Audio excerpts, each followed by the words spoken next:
Okay, well, hello everyone. My name is Genovia George. I am a registered nurse. I also go by Novi G. I'm a radical thought leader, and I also go by Indigo with my spiritual gifts. Um, I have a company here in Jacksonville, Florida called WisdomRoots Sanctuary, and it's helping guide people through their healing journey.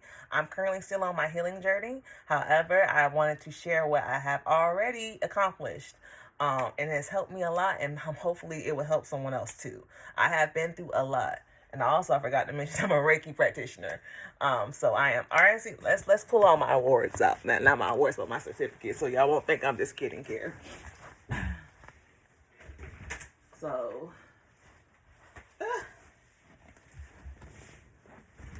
why were you on my bed, Cosmos? Okay.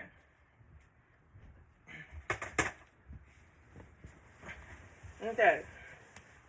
All right. I'm back. Sorry. Trying to do this all at one time, record for separate things. And here's Cosmos, everyone. Say hello to my dog. Hey. Say hey, Cos. Say hey, Cos. So like you said, get down, Cosmos. My name is Genovia George, and I'm a registered nurse. I am RNCOV certified. I am a Reiki practitioner. And I'm also an ordained, I'm an ordained minister. I'm currently in theology school. I'm getting my PhD and ancestral healing, epigenetics. Also, I am getting in biblical interpretation and also metaphysical parapsychology.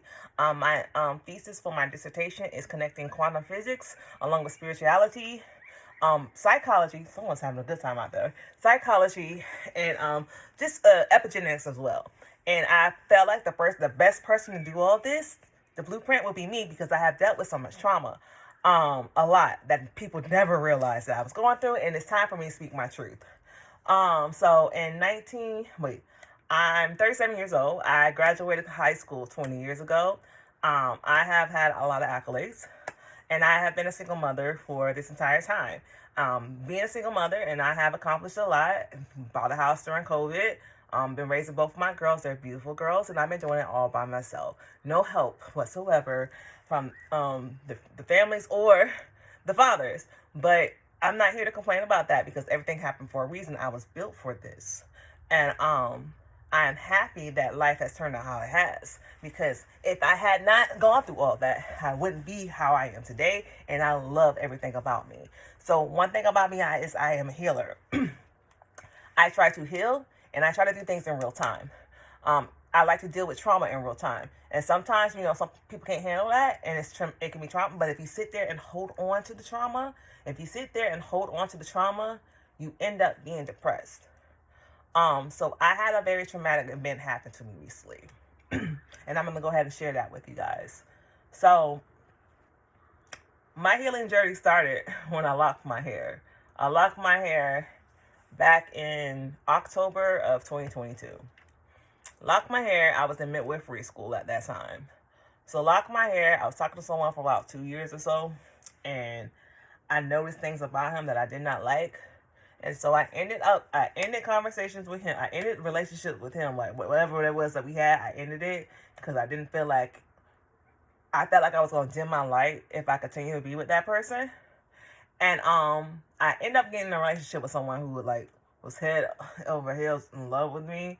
But it was a little bit too much for me. So broke up with him. We broke up. And then talking to someone else that I talked to in my past, that didn't work. So I went back to something familiar. And when I went back to something familiar, I ended up getting pregnant. So I got pregnant in March of 2023. And at that time, I was a labor and delivery nurse here in Jacksonville. And I always dealt with babies, both families that had their loss. So labor and delivery and being a midwife, that's something that I really, really wanted to do. But after that experience and the shame that I had in holding on to that baby, I stopped all of it. I actually got pregnant. The baby, by the way, Cosmos, the baby did not pass. Like, I had a miscarriage, but it did not pass. And so from March 2023 until May 17th, 2023, I was carrying around a dead baby. My cousin actually had a beautiful wedding.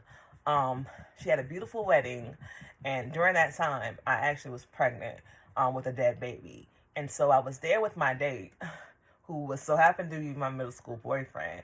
And he was talking about all this stuff, like how he wanted to, like, how he wanted to marry me, and just talking about all this stuff. And I just couldn't be present with him at that moment. Didn't mean that I wasn't attracted to him. That's not what I wanted, but I just couldn't deal with that because I know I was carrying a dead baby. So I held on to that trauma for a while, and I got my first remote job. I was still working like part-time on the weekends at the hospital. Was doing that, but eventually I started calling out the hospital because it became too much for me. I could not go into that, step foot in the hospital anymore, knowing what I went through. Subconsciously, I just couldn't do it. So I would call out every weekend. I said, I couldn't do it because I was having panic attacks and crying and just going berserk in my car on my way there. So I was like, I can't do it anymore. And I actually was good friends with the manager. And she pulled me to the side. She was like, what's going on? And I was like, it's the loss. I can't. It's too much. And she told me I could come back any more time. But I was like, I think I need to stay home for a while and just be with my family. So that's what I did. But that was my intentions. That was my intentions. However, that didn't happen. I ended up getting a second job, and I was in leadership. And while I was in leadership, I went from my office downstairs to upstairs in my room. That's all I did. And I poured so much into those jobs, like especially the second one, because it was it was startup, and I was like very into it. I was leadership, and I was advocating for not only the moms, but also my staff, because that's just the type of person I am. I'm an advocate. So, that happened. And then in April, one of my child's fathers came to me, April of 2024, and he came to me. Now, the whole time that I was pregnant, he knew about it. And he knew about it. He was there for me at the hospital. However, I did not know I was in a triangle. But I don't want to really talk about that portion because at that time, I was on my healing journey. It was at that point when I got pregnant, I was really, really like doing that inner work. I started during that time. He would want to have sex. I didn't really want to have sex, but eventually I would give in. And so me and him had sex from after the baby, because it's like I just wanted just whatever, but I did not want to have sex. I was so depressed from when it happened, March 23rd until July 2024. And that is when I stopped having intercourse with this man, was in July 2024. So I went through all this trauma, and in July 2024, I had to face my trauma head on. In order for me to be my greatest self, in order for me to elevate myself, I had to face that trauma. And this man, unfortunately, was 90% of my trauma. I started my first therapist to read a journal and also share my thoughts, share it with people. So I did eventually, everything that was going on that I was holding on to, I let people know one by one in an individual text message. And I felt if they slighted me, I let them know in real time. In a message, I said, you don't have to respond back. I just got to get this off because I'm on my healing journey. So unfortunately, the man that has caused 90% of my trauma, he got a lot of the messages. He got a lot. Most people only got 1 or 2 messages. He probably got over 100. Because I had a lot of trauma attached to him, and I had to release that. I even went to the point to say, like, what's the point of we have been through all of this stuff? Are we supposed to be together? Because we keep coming back and doing the same cycle. So at that time, I was like, listen, either we're going to try to work this out, and this was in June of 2024. I said, either we're going to work this out, or I no longer want to sleep with you. This was in June 2024. And then July 2024 happened, and all of this stuff was going on. My dog Duchess, we had her, and this actually was a gift from this man. I had that dog since my oldest, was 2 years old. She had doggy dementia and cancer. And me having the loss of a baby, me sitting here trying to, like, not deal with that, and now you're telling me my dog is about to die? I was not half, I was going like, I was spiraling out of control because it was too much and I had to handle it all on myself. I took my girls on a cruise. The last week of June. We were gone for a whole week, and one of the things I needed this person to do was, could you watch my dog, because he knew that Duchess, how she was, and I really did not want her to go to anywhere. I wanted her to stay at home. She needed to stay at home because she was in her last days. Unfortunately, he didn't come to watch her, so I had to go take her to my aunt's house. Well, during that time, guess what happened? Duchess, she got out of my aunt's yard. My dog had dementia, and I was not playing when I said I paid attention. That's another reason why I wanted to stay at home, because I knew it was almost time for her transition. I had a very, very traumatic experience when I was a child with my dog, who looked just like her. I named him Jazz, and I didn't get to heal from that. So in July 2024, I, gave him that ultimatum, or said I'm not going to really deal with it. But at the same time, other people were trying to talk to me. So that's really why I was doing that. I wanted to make sure that this wasn't a person that I was supposed to be with before I go on to the next person. And so I'm sitting here like, are you sure you don't want to try this? Because once I walk this opportunity, it's probably never going to happen again. But I'm glad it didn't, because there was still so much trauma attached for both of us, and still to this day. I'm on my healing journey. His is kind of on a pause, and I was trying to encourage him to seek therapy, because now you are hurting my child, but I don't really want to go too much into that details. I'm trying to advocate for her, and now I want to share my healing journey. So got into therapy in July of 2024, got into therapy, and at the time, I was dating someone. I was dating a lawyer, and I was trying to be a better partner. So I had already come to terms with everything, and I thought, okay, Alexa, go home. Thank you. I thought I was gonna start, and I was gonna get mad. So I thought, if I open up, this man said he wanted to he said he was trying to be serious. He was looking for a wife. He's a lawyer, blah, blah, blah, blah. I'm like, okay, whatever. So I was like, well, I'm going to have to be honest with you. I had a very traumatic experience, and I'm just not getting over it. So I told him everything, because I'm thinking, like, is this the man I'm supposed to be with? I'm going to tell him everything, and I'm moving forward. That didn't work out. I went through it a lot last summer. So then after that, I dated another man, but that man was going through a divorce and didn't tell me, and was using me as one of the women that he was trying to I don't know what he was trying to do with his wife, but when I noticed the red flags, I left immediately. And my therapist and me were working through my relationships, and also trying to make sure I kept boundaries with my child's father, because I didn't want to go back. I gave him that opportunity in June, and that was his last opportunity to do that. And he didn't want to do that, and I was okay with that, and I was moving forward. So October comes, and Duchess dies. And when I tell you guys, that was the most beautiful thing in the world, and it was just me and my babies, and I loved it. The day before she died, I knew was calling around to see around Jacksonville to see where I could get her put down. We had that hurricane, and then the next day after that hurricane that happened in October, where we all were out, we had that hurricane. I woke up.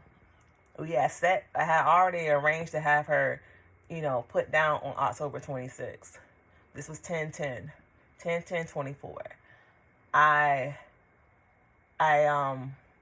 talked to the girls the night before, and I asked them how did they want to honor Duchess.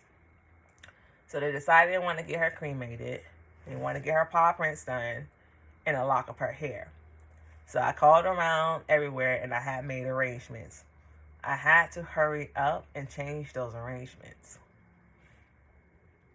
because the day after the storm, Duchess said no more. She had this big tumor on her belly. I woke up to let the dogs out, and Duchess had ripped the tumor off, and she was bleeding profusely all over my staircase. So I'm crying, I'm frantic, and I'm like, girls, we got to do it today. We have to do it today. So we're all crying and getting Duchess and comforting her, and we got Cosmos too. He came with us too. So everything was closed. Everything was closed because of the storm. But this one veterinary was open. And when I tell you it was a beautiful going away, my oldest is the who Duchess was really attached to. And she was there. She stayed behind with her. My youngest, she did not want to see it, so I stepped outside. And even Cosmos came with us. We all said goodbye to Duchess. Me, my baby girl, and Cosmos. And Cosmos hasn't been the same since. Like, that was his girl. Like, they were best friends. And so we sat outside, and my oldest, the person that Duchess spent most of the time with, she was there.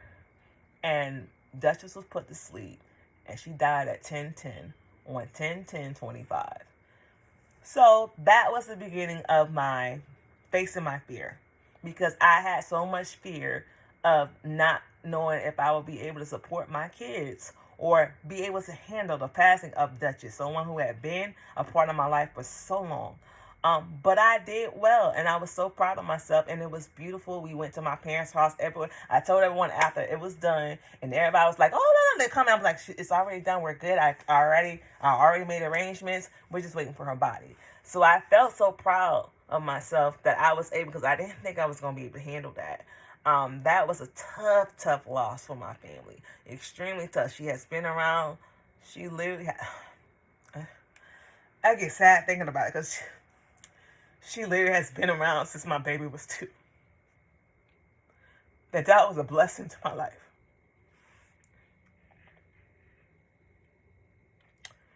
And then after she died, since I had faced one of my biggest fears, I started studying more into the Lord, and I also started really working on myself even harder and really being self-aware, knowing and taking myself accountable. So I started like really digging into me, and then I'm telling my kids and working with them in real time, trying to do things differently, because I realized like I had this coming from a place of ego, and this whole time it was like God was trying to humble me, and it happened. But I'm so happy that it did, because I love the way my life is now. So on November 7th, I became an ordained minister. And my friends were like, "What are you talking about?" I said, "I just feel like this is what I need to do." I said, "I need to do this because I've been studying so much and connecting some things that I feel like I need to do this." So on November 7th, 2024, I became an ordained minister. And then when the new year came, I've been studying my culture, and my culture is Louisiana Creole. And then I also discovered my great grandma that just passed away. This one right here. I have this right here. I keep them by my nightstand because I feel like they need their flowers. Even though they're gone, they still need their flowers. So I honored them by giving them fresh flowers every few days. So this is my grandma, my big mama. She passed away last year, and she was my last grandparent that I, like all my grandparents. I don't have a grandfather. I don't have nothing anymore. She was the last one. She was in the hospital, and I advocated for her. I flexed my power and advocated for her because I know that's what her daughter would have done if she was alive. That's my grandmama Doris. So that happened last year. I had a lot of trauma last year. A lot of trauma, but I said I'm going to start dealing with it in real time. And so most people didn't understand what I was going through, because I just realized how precious life is. And then I really just went back to the basics and started doing stuff that I loved when I was a kid.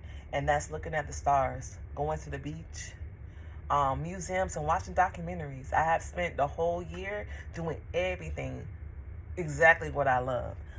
So what happened was in January, because I've been doing so much research and studying, and Reiki has been doing phenomenal in the hospital setting when it comes to healing, especially when it comes to postpartum depression, something that I have dealt with. Even though the pregnancy wasn't that long. It still was a pregnancy, and I was severely depressed over that. And that's my second time having postpartum depression because of this person, because I was the only one doing every single thing.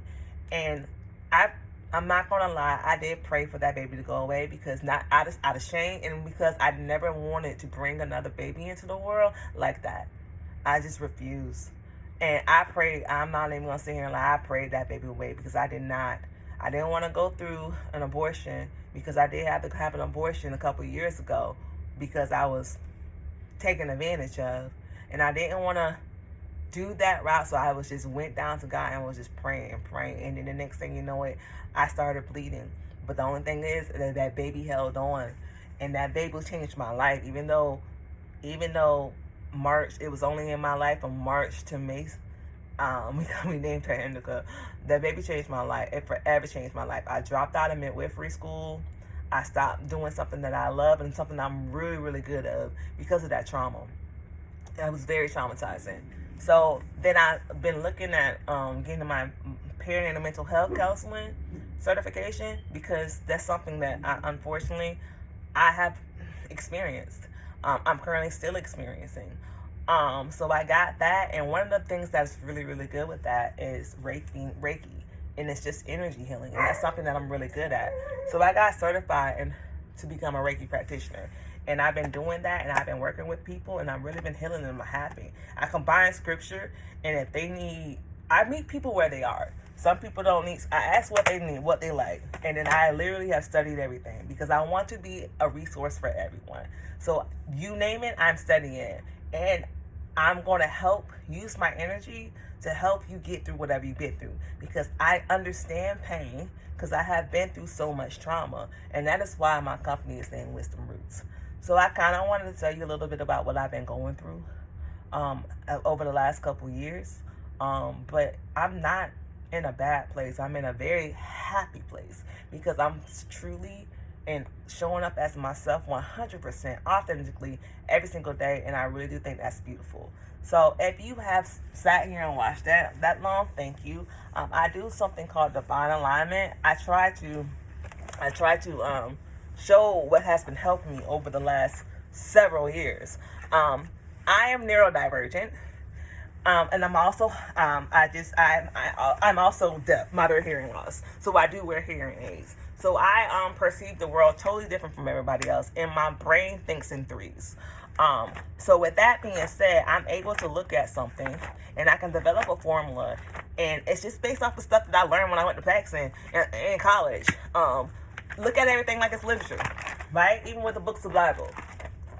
These are the books of the Bible. I created this. So you got books right here, then you have the book type, then you have the core energy, and then you have the tone of the book. The tone of the book is usually the message, and this is usually what they teach you in theology school, something similar to that. But this is something I created, and I've done that with everything, even music.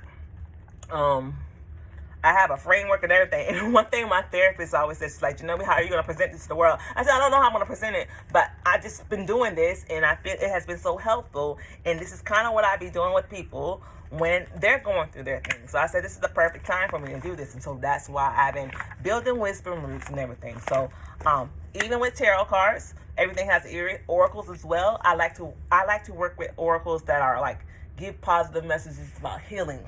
I do have this one deck that's a healing deck, and I pulled 2 cards a day, and it was right on the message for me. It says always in motion, and one of my mottos, if you ever work for me, one of my mottos is I make shit happen. So when I got this card, I knew what time it is. It's healing. I'm a nurse, and so I was drawn to this. And so I use this. It's nothing but affirmations. I know when people see tarot or they see oracle and they think something, it's nothing but affirmations. You fear something that you don't understand, and I don't appreciate that. And that's why I say I try to meet everyone where they're at, wherever it is, whatever text you need, whatever. If you don't believe in God, I can still help you with your healing. I need to understand everything in order to help the collective. So that's my thought process. And right now I've been studying African spirituality. And that has helped a lot of people when it comes to their healing journey. Like I said, I am an ordained minister. I'm a Reiki practitioner, so I work with energy. I'm literally a certified Reiki practitioner, and I'm also a registered nurse. And I specialize in high-risk pregnancy and also women who need perinatal mental health, because I, myself, am a Black woman that has had trauma, probably the most trauma that no one ever knew. And I have finally opened up and talked about all my trauma, and I'm trying to use the tools that I have developed to help other people. Because once, don't let your trauma define you. Once you become like, let that shit go, I promise you, life is beautiful. I have not. This is the happiest I have been in my entire life, because I never realized how much that trauma holding on held on. So now I don't hold on. I'm gonna tell you exactly how I feel in real time, because I'm no more holding on to no trauma. That is not healthy. And that really did dim my light. And people are like, oh, you're glowing. That's because I no longer am participating in this bullshit. I will let anything go and immediately. I will block you immediately if you disturb my peace, because I never come from a place of hate. I come from a place of love. So I also did that with music. So that's why people are like, oh, you're being psycho. I said, actually, no, it's just my high pattern recognition. And so I broke it down because, like I said, I'm neurodivergent, autism with ADHD. Late diagnosis. So, but it made so much sense when I got diagnosed. I noticed the trends of my kids, and then when I went to get my kids tested, they said, you need to be tested too. And I was like, dang. And then my whole world was shattered, because all these years I didn't know. And I don't fault my parents, because I was gifted, so no one really knew. But you gotta admit, reading encyclopedias at 2 is kind of extreme. But that was me, and so I'm just putting my skill on how my brain works into real time. So like right here, I broke down all the genres, right? Like, this is what I be doing. When y'all say, like, where's Genovia at? This is what I be doing. So I broke down all the genres. So, for instance, genre, I'm not going to read all of them, so I'm going to do jazz. Like, right now, I've been on a heavy jazz tip. But jazz or traditional bebop, the energy signature is flow, improvisation, and mastery. And the vibration interpretation is deep thought, wisdom unfolding in real time. And that's funny, I would pick that one first because my company's name is WisdomRoots. But literally, I've done this with so many things. And that is how... And then people are like, oh, you're doing divination and all this. Like, no, I just got a high pattern recognition. It's so easy to break down. And I literally have a lot of people who have tried me with that, trying to say that I'm demonic, because I'm using, we're not even gonna go there. But I even done that with, where else? Like, I want to do another thing. So I broke down, I'm trying to find my actual formula, to kind of like show you where I got a whole, like I said, I have bombarded my therapist with this, but this is only one book. I've been sitting here really digging into this, using and applying what I have learned already from school, and then my gift is high. Within 3 times, I noticed that it can be numbers. That's why I'm good at, when it comes to statistics, I'm really good at that. I can just figure it out, and people like, how did you know? I'm like, you don't realize how much you reveal. Even when it comes to talking to people, your body language, y'all don't know how much y'all reveal. You can tell so much about a person. You also can tell how genuine they are just by a handshake. And I don't think people realize how much they reveal about themselves. So it's not that I'm psychic. It's just like, I can just tell. I have a deep knowing. I have great intuition. And that's why I'm good at healing people. But unfortunately, when you are a healer, sometimes people forget to heal you. And so I had to go through my own therapy. And like I said, I have been in therapy since July 2024, trying to deal with all my traumas. Some of my 3 major traumas is, I was raped by my aunt's boyfriend when I was 16, when I was at Paxton. And I didn't tell anyone, and no one noticed the changes, and I was afraid to tell. So that was my first trauma. My second trauma was, my second traumatic thing is when I got pregnant again. So I'm not going to say he raped me, because he didn't. He just didn't know. He was a light-skinned man, very attractive. No one has ever told him no before, and I don't care how good you look. You're not going to take if I don't want to have sex, I'm just not going to have it. That's just me. However, he didn't know that. And I also black out when I get drunk, and he had sex with me. And the next morning he tried to do it again, but I kind of like, what the fuck, nigga? What the fuck wrong with you? And he was like shocked, and like the whole weekend, he ended up trying to make it up to me. He actually proposed to me, and like, we can get married, but don't get rid of the baby. So we went to the Jaguar game. We went to all these places together because I was really trying to process what just had happened. And sometimes it takes me a couple days to process things. But in the meantime, I was like, I could see in his eyes, because I have deep knowing. I could see in his eyes that wasn't his intention. He really didn't know. He really didn't know what's going on.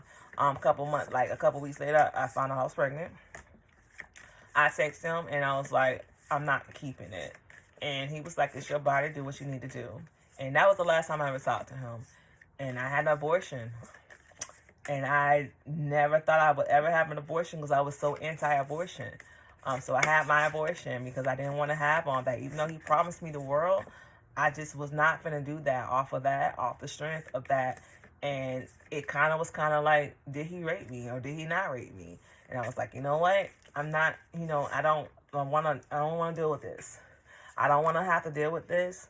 And he didn't, I know that wasn't his intentions. So I had the abortion. So that was my second trauma. And then my third trauma was related to both my children's fathers. Like, I've had a rough time with them.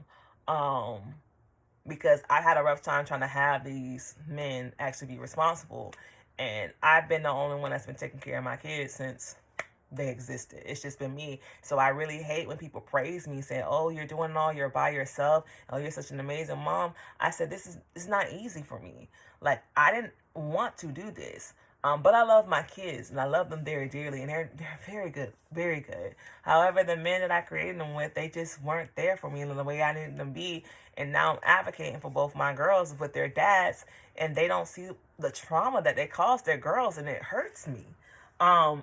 So, like I said, dealing with all this trauma, July was my breaking moment, and in July, I was like, nope, never again. I am going to, first of all, deal with this trauma front hand. And so that's what I've been doing. Some people are not receptive to me dealing with my trauma all the time, but this is for me. This healing journey is for me, and I no longer am going to hold on to any of this pain because it has deeply impacted my kids, and I don't appreciate that. And so I did this for them. I did this for my baby because they deserve a mom that has healed. And so that's what I've been doing. And it's wild because both of them have praised me, but at the same time, they have shamed me. And that's basically what I've been doing. So now I am a healer because I've been through so much. So I know what it's like. Even though people like, you don't know, I trust me, I know exactly what it's like to deal with trauma because I'm still dealing with it to this day. I'm also trying to right all my wrongs because when I was dealing with my trauma, I took it out on people who should not have got taken out on. And so I'm giving them their flowers now and apologizing and offering an olive branch because I've been through a lot, but they have too. I put them through a lot because I wanted to prove a point, and I didn't take in consideration. So how I was 6 years ago, I'm not that person anymore. I'm never the same person. I always am growing, and I always analyze my actions. And when I'm wrong someone, I come back and apologize. And I was trying to prove a point with someone, and I wronged someone who did not deserve that. And I had a private conversation with that person. And I hope that during this journey and during our baby's life that, we can have tea together one day or coffee together because that person is going through the same thing I'm going, and I have to give her grace because I know exactly what she's going through. So, like I said, that's kind of what I've been doing, working on. During this time, like all those hormones I said, that I did it with everything. And so I have memorized all that. So it's so easy for me to like do interpretations of Bible, scripture, or song based on those formulas. And it's helping people, and I really love that I'm helping people. Like I said, the card that I pulled was "You came to serve," and I be goddamn if that's not what I'm doing. And then always in motion. And baby, one thing I tell people, they ask me about this, is even in any boardroom, they say, "What do you bring to the table?" I make shit happen, and so that's what I'm doing. So thank y'all for listening to me while I'm talking about all this, and thank y'all for joining me on my healing journey. And for anyone that needs help with healing, I do have consultations. My website is www.wisdomroots, well, wisdomfromtherooted.org. You can go on there and book with me. I no longer work as a labor and delivery nurse. However, I can still be your doula or labor support person. And it will be kind of cool because I can bring both the doula aspect and also being a RNCOP certified registered nurse. So, if you know anyone that's going on any healing, about to have a baby, I can help them with that. And if you know anyone who has lost a baby, I can definitely help them with that, with their trauma. We can go through counseling, doing some healing and all that. And anybody, male or female, if you're going through trauma and you need help and assistance, I can help you with that. So far, my clients have been happy with success, and I'm really excited about that. To see people walking in their true self, healed, and be able to step out in their authentic self, that right there alone touches my heart. So if I can just change one person, and I've changed multiple right now, that is why I'm so happy. Because I'm dealing and living my truth, and no one can use my truth against them, and I'm trying to teach people the exact same thing. Thank you so much for listening to me. I want to watch a little TV and eat a little crawfish. My daddy brought me some crawfish, and I really want to eat that, so I'm going to eat that. And like I said, today was always in motion. And also, you came to serve. Thank y'all. I love y'all, and bye-bye.